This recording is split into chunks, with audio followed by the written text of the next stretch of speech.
மனுஷனுடைய ஆவி என்பது என்ன? மனுஷனுடைய ஆவிக்கும் தேவனுடைய ஆவிக்கும் உள்ள உறவு எப்படிப்பட்டதா இருக்கிறது?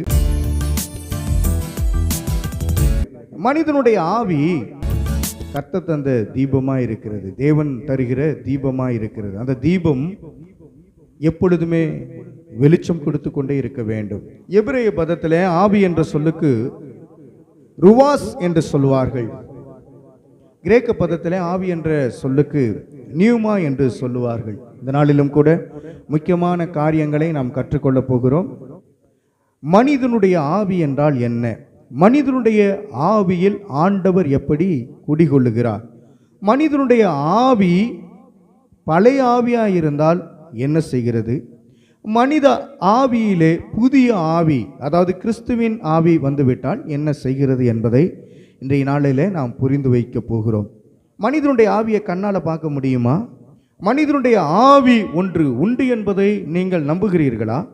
அந்த மனித ஆவியானது என்ன செய்து கொண்டிருக்கிறது என்பதை நீங்கள் புரிந்து வைத்திருக்க வேண்டும். மனித ஆவியானது மனிதனின் உடலற்ற பகுதியாக இருக்கிறது. மனிதனுக்கு உடல் இருக்கிறது, ஆனால் ஆவி என்பது ஒரு மனிதனுக்கு ஆண்டவரால் கொடுக்கப்பட்டது. அந்த ஆவி எப்படிப்பட்டது என்பதை நீங்கள் புரிந்து வைத்திருக்க வேண்டும். மனித ஆவி என்பது சர்வ வல்லமையுள்ள தேவனுடைய சுவாசமா இருக்கிறது. அவர் தந்த சுவாசத்தை நீங்கள் உட்கொண்டிருக்கிறீர்கள். அவருடைய சுவாசம் மனிதனுக்குள்ளாக செயல்பட்டு கொண்டிருக்கிறது. மனிதனை தேவன் படைக்கும் பொழுது இந்த நாசியில் என்று சொல்வார்கள், இந்த மூக்குல ஜீவ சுவாசத்தை என்ன பண்ணினாரா? ஊதினார் என்று பார்க்கிறோம். அப்பொழுது மனிதன் ஜீவ ஆத்துமா ஆனான் என்று வேதத்திலே ஆதியாகமம் 2ஆம் அதிகாரம் 7வது வசனத்தில் நம்மளால் வாசிக்க முடியும். மனித ஆவியே நமக்கு சுய உணர்வு மற்றும் பிற குறிப்பிடத்தக்க வரையறுக்கப்பட்ட தேவனை போன்ற குணாதிசயங்களை நமக்கு உருவாக்கி கொடுக்கிறது. தேவனுடைய குணாதிசயம் ஒரு மனிதனுக்குள்ளே வருவதை நாம் பார்க்கும் பொழுது அவன் தேவ ஆவியினாலே நடத்தப்படுகிறான் என்பதை உணர்ந்து கொள்ள முடியும். உங்களுடைய ஆவி எப்படிப்பட்டது என்பதை நீங்கள் கவனிப்பீர்கள் என்றால் அந்த ஆவியிலே தேவன் இருப்பதையும் அறிந்திருக்க வேண்டும். நீங்கள் விசுவாச பிள்ளைகள், கண்டிப்பாக தேவனுடைய ஆவியானவர் இந்த மனித ஆவிக்குள்ளாக தங்கியிருக்கிறாரா, செயல்படுகிறாரா, அவரை போன்ற குணாதிசயம் வந்திருக்கிறதா என்று யோசித்து பார்த்தால் மனிதன் உணர்ச்சிகளை உடையவனாக இருக்கிறான். அந்த உணர்ச்சிகளை யார் கொடுக்கிறார் என்றால் கர்த்தர் தான் கொடுக்கிறார். அந்த கர்த்தர் கொடுக்கிற உணர்ச்சிகளை வைத்து செயல்படுவோமானால் அந்த உணர்ச்சிகள் கண்டிப்பாக ஒரு வெற்றியை கொடுக்கும். அல்லேலூயா. இந்த உலகத்திலே அசுத்த ஆவிகள் என்று இருக்கிறது. தேவன் நமக்கு பரிசுத்த ஆவியானவரை கொடுத்திருக்கிறார். அசுத்த ஆவியினுடைய உணர்ச்சிகள் எப்படிப்பட்டது என்பதை நீங்கள் புரிந்து வைத்திருக்க வேண்டும்.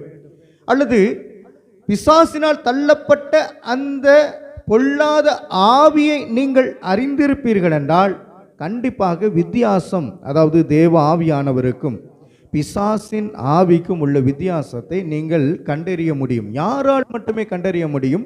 தேவனை தேடி உணர்வுள்ள இருதயம் மாத்திரமே. என்ன இருதயம்? அதுக்கு பேரு உணர்வுள்ள இருதயம். ஆவியிலே கலந்து இருக்கக்கூடியதா இருக்கிறது. பாருங்க, கடவுளால் கொடுக்கப்பட்ட மனித ஆவியானது நமக்கு அறிவுத்திறனை கொடுக்கிறது. மனித ஆவியானது அச்சங்கள் உடையதா இருக்கிறது, உணர்வுகள் கொண்டதா இருக்கிறது, படைப்பாற்றல் மற்றும் அறிந்து கொள்ளுகிற காரியங்களை உள்ளடக்கி இருக்கிறது, புரிந்து கொள்ளுதலை உள்ளடக்கி இருக்கிறது. இப்ப நம்ம பார்க்கும் பொழுது அறிவு இருக்கான்னு கேட்கிறோம். அந்த அறிவு தேவனால் உண்டாக வேண்டும். அறிவு, ஞானம், புத்தி, விவேகம் இப்படியாக இருக்கிறது. இவைகள் எல்லாம் எங்கிருந்து உண்டாகிறது என்றால் ஆவிக்குள்ளாக இருந்து செயல்படக்கூடியதா இருக்கிறது. ஆமென். இப்பொழுது நாம் புரிந்து கொள்ள போகிறோம். உயிருக்கு தேவையான சக்தி வாய்ந்த கண்ணுக்கு தெரியாத ஆற்றல் தான் மனித ஆவி. மனித ஆவியை மனுஷன் என்ன பண்ண பார்த்திருக்கானா? பார்த்திருக்க முடியாது. அது தேவனால் மாத்திரமே காண முடியும். ஏன்னா அவர் சுவாசத்தை உண்டு பண்ணினார். அந்த சுவாசம்தான் ஆவி. அந்த கண்ணுக்கு தெரியாத ஒரு ஆற்றல் இருக்குல்ல, அந்த சக்தி வாய்ந்தது, அது உயிருக்கு தேவையானது. ஒரு மனிதனுடைய உயிருக்கு தேவையானது தான் சுவாசம். அது தேவன் தந்த சுவாசம். அந்த தேவ சுவாசம் எங்கிருந்து வந்தது? ஜீவ ஆத்மாவாவதற்கு இந்த ஆவி தேவைப்படுகிறது. தேவன் தம்முடைய ஆவியை ஊற்றினார், அவன் ஜீவ ஆத்துமாவானான். எனக்கு அருமையானவர்களே, கடவுளுடைய அன்பு எப்படிப்பட்டது என்றால் இந்த மனித ஆவியிலே வெளிப்படுத்தப்படுகிறது. நான் தேவனை நேசிக்கிறேன், தேவ ஆவியினாலே நடத்தப்படுகிறேன் என்பதை நீங்கள் புரிந்து வைத்திருக்க வேண்டும். நீதிமொழிகள் 20 அதனுடைய 27வது வசனத்தில், மனுஷனுடைய ஆவி கர்த்தருடைய தீபமாய் இருக்கிறது, அவன் உள்ளங்களை எல்லாம் ஆராய்கிறது. தீபம்னா என்னன்னா வெளிச்சம் கொடுக்கிறது. அப்போ உங்க ஆவி எப்படிப்பட்டதுன்னா வெளிச்சம் கொடுக்கக்கூடியதா இருக்குது. ஆவி ஒரு தீபமா இருக்கிறது, அந்த தீபம் தான் வெளிச்சம். மனித ஆவி கர்த்தர் தந்த தீபமா இருக்கிறது. அப்ப அந்த தீபத்தை ஆண்டவர் ஊதி நமக்கு கொடுத்திருக்கிறார். கர்த்தருக்குள்ளாக தேவனுடைய ஆவியை பெற்றவர்கள் தீபமாய் எரிந்து கொண்டே இருப்பார்கள், அது பிரகாசிக்கும். நீங்கள் பிரகாசிக்கிறவர்களா இருக்கிறீர்களா? மனித ஆவிக்குள்ளாக தேவ ஆவியானவர் இல்லை என்றால் அது தீபமாக இருக்காது, அது எரிந்து பிரகாசிக்காது, அது ஒன்றுமே இல்லாமல் போய்விடும். அதனால தான் புதிய ஏற்பாட்டில் நான் பார்க்கும் பொழுது கன்னிகைகள் எதை பெற வேண்டுமா? எண்ணெய் பெற வேண்டும். ஏன் அப்படின்னா தீபம் எரிந்து கொண்டே இருக்க வேண்டும், வெளிச்சமானது பிரகாசித்து கொண்டே காணப்பட வேண்டும். நீங்கள் எல்லாம் சுவாசிக்கும் போது மனித ஆவி இருப்பதை ஒவ்வொரு நாளும் என்ன பண்ணணும்? சிந்தித்து பார்க்க வேண்டும். தேவன் தம்முடைய ஆவியினாலே சுவாசத்தை ஒரு மனிதனுக்கு கொடுத்தா அவர் கொடுத்த அந்த தீபத்தை அவர் எடுத்துக்கொள்ளுகிறார். தொழுது கொள்ளுகிறவர்கள் எப்படி தொழுது கொள்ளணுமா? ஆவியோடு உண்மையோடும் தொழுது கொள்ள வேண்டும். இப்போ நம்ம பாடின ஒரு பாட்டு, என்ன பாட்டு? ஆவியோடும் உண்மையோடும் அப்பா பிதாவை தொழுது கொள்கின்றோம். ஆவியோடும் உண்மையோடும் அப்பா பிதாவை தொழுது கொள்ள வேண்டும். இந்த ஆவி யார் கொடுத்ததுன்னா பிதாவானவர் கொடுத்திருக்கிறார். அதனால தான் இயேசுவே பிதாவே உம்முடைய கரங்களில் என் ஆவியை ஒப்படைக்கிறேன் என்று சொல்லி வைத்திருக்கிறார். அப்ப ஆவி யார் மூலமாக உண்டாகிறது என்று சொன்னால் பிதாவானவர் மூலமாக உண்டாகிறதை நம்மளால் கண்டுகொள்ள முடியும். ஆனால் கிறிஸ்துவின் ஆவியையும் பெற்றிருக்க வேண்டும் என்று வேதவசனம் சொல்கிறது. பாருங்க, யோவான் 4ஆம் அதிகாரம் அதனுடைய 24வது வசனத்தில், கடவுள் ஆவியாயிருக்கிறார், அவரை வணங்குகிறவர்கள் அவர் தந்த ஆவியிலும், அவர் அந்த ஆவியை கொடுத்திருக்கிறார், அவர் தந்த அந்த ஆவியிலும் உண்மையிலும் வணங்க வேண்டும் என்பதை இந்த வசனம் நமக்கு சொல்லுகிறது. பரிசுத்த ஆவியாகிய கடவுளை வணங்குவதற்கு ஆவியே நமக்கு உதவுகிறது. எல்லாம் சொல்லுங்களேன், பரிசுத்த ஆவியாகிய கடவுளை வணங்குவதற்கு ஆவியே நமக்கு உதவுகிறது. உங்க ஆவி நல்ல ஆவி, அதனால தான் ஆராதிக்க வந்திருக்கிறீங்க. சிலருடைய ஆவி சரியில்லாதனால தான் அவங்க ஆவியிலே பலன் இல்லாதபடியினால், தேவ பலன் இல்லாதவர்களாய், தேவ கிருபை இல்லாததுனால ஆராதனைக்கு வர்றேன் வர்றேன் வர்றேன்னு சொல்றாங்க. ஏன்னா ஆவியானவர் சொல்றாரு நீ போ அப்படின்னு. அவங்களுடைய ஆவி சரியில்லாதனால அவங்களால வர முடியல. நீங்கள் தேவ ஆவியினாலே நடத்தப்படுகிறீர்கள் என்பது உங்களுக்கு தெரிகிறதா? அப்படி உங்களுக்கு தெரியாவிட்டால் நீங்கள் எந்த ஆவியினால் நடத்தப்படுகிறீர்கள் என்பதை நீங்கள் அறிந்து வைத்திருக்க வேண்டும். அருமையானவர்களே, பரிசுத்த ஆவியாகிய கடவுளை வணங்குவதற்கு ஆவியே நமக்கு உதவுகிறது. கடவுள் ஆவியாயிருக்கிறார், அந்த தேவன் தான் நமக்கு ஆவியாயிருக்கிறார். அவரை தொழுது கொள்ளுகிறவர்கள் ஆவியோடும் உண்மையோடும் அவரை தொழுது கொள்ள வேண்டும். தெளிவாக வசனம் இருக்கிறது.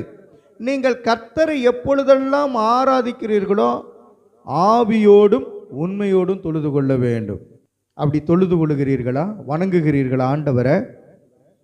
ஒரு நபரின் ஆவி கடவுளிடமிருந்து வருகிறது. தனித்தனி ஆளுகளுக்குள்ளேயும் தேவன் தந்த அந்த தீபமானது எரிந்து கொண்டே இருக்க வேண்டும். அவரிடத்திலிருந்து தான் இந்த ஆவி நமக்குள்ளே செயல்படுகிறது என்பதை புரிந்து வைத்திருக்க வேண்டும். மனித ஆவியானது தேவ ஆவியோடு இணைய வேண்டும். இணைந்திருக்கிறதா? கவனிக்கிறீங்களா? கொஞ்சம் பார்க்குறீங்களா? மனித ஆவி தேவ ஆவியானவரோடு என்ன பண்ணப்பட்டிருக்கணும்? எப்பயுமே இணைந்திருக்கணும். கொஞ்சம் லூஸ் ஆகி வெளியில் வந்தாலும் அது மனித ஆவி கிடையாது. மனித ஆவியோடு தேவாவியானவர் கலந்திருக்கிற அனுபவம் வேண்டும். அப்படி இல்லாவிட்டால் பிசாசின் ஆவிக்குள்ளே நீங்கள் கிரியைகளை நடப்பிக்கிறவர்களாக இருப்பீர்கள்.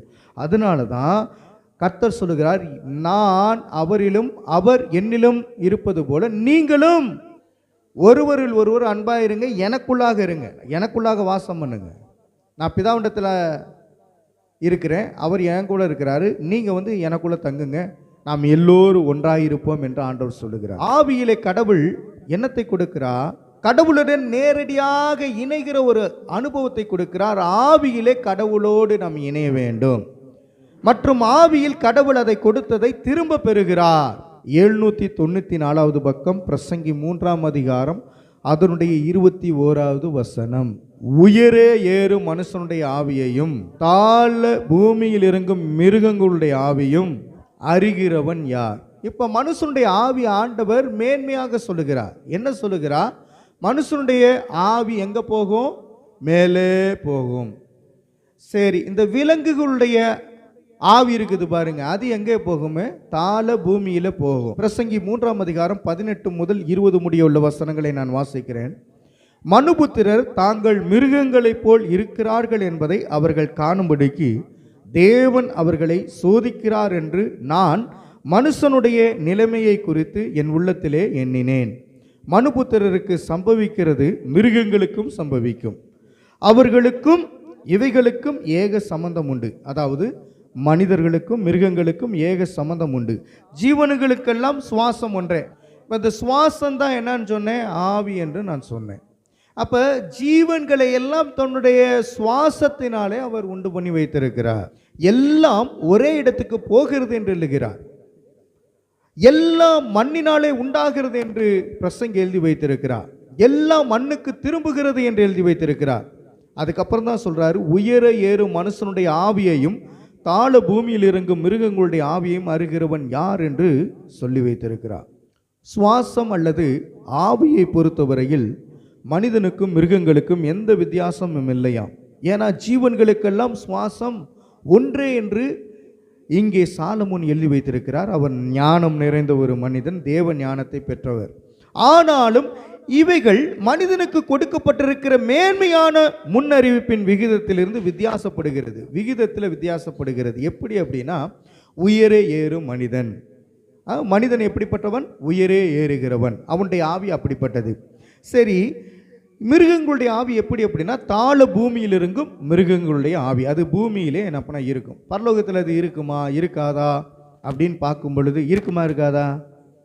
இருக்காது. அப்போ மனுஷன் தான் விசேஷித்தமாய் படைக்கப்பட்டவன்.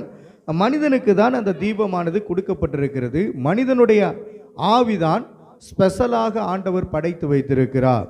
ஆத்துமாவிற்கான எபிரேய வார்த்தை சூக்கி என்று சொல்வார்கள். ஆத்மாவிற்கான கிரேக்க பதம் நெபிஸ் என்று சொல்வார்கள்.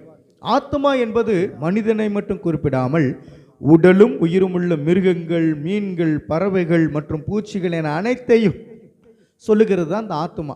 இப்போ நம்ம ஆத்மாவை குறித்து பிரசங்கிக்கல, சரீரத்தை குறித்து பிரசங்கிக்கல, ஒன்னை குறித்து பிரசங்கிக்கிறோம், ஆவியை குறித்து இப்பொழுது பிரசங்கிக்கிறோம். யோபு 27 அதனுடைய 2வது வசனத்தில், என் சுவாசம் என்னிலும் தேவன் தந்த ஆவி என் நாசியிலும் இருக்கு மட்டும் என்று சொல்லப்பட்டிருக்கிறது.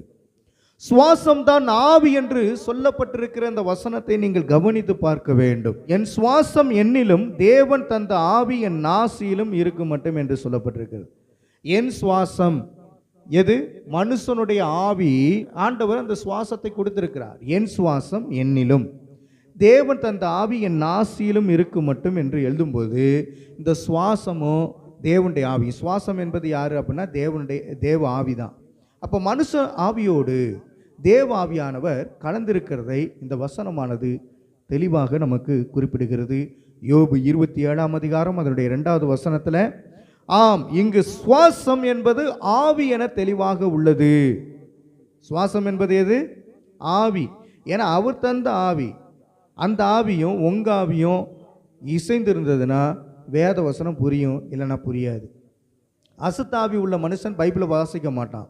ஒருவேளை வாசித்தானா தவறான தன்னுடைய ஆவியினாலே தவறானவைகளை புரிந்து கொண்டு அந்த தவறான விளக்கங்களை அறிவிப்பான். அவன்தான் கள்ள போதகன், கள்ள தீர்க்கதரிசி, கள்ள ஆவி. அதற்கு பேர் என்னது? கள்ளத்தனமான ஆவி. நீ பரிசுத்த ஆவியினாலே நடத்தப்பட வேண்டும் என்பதுதான் தேவ விருப்பமாக இருக்கிறது. ஆமென்.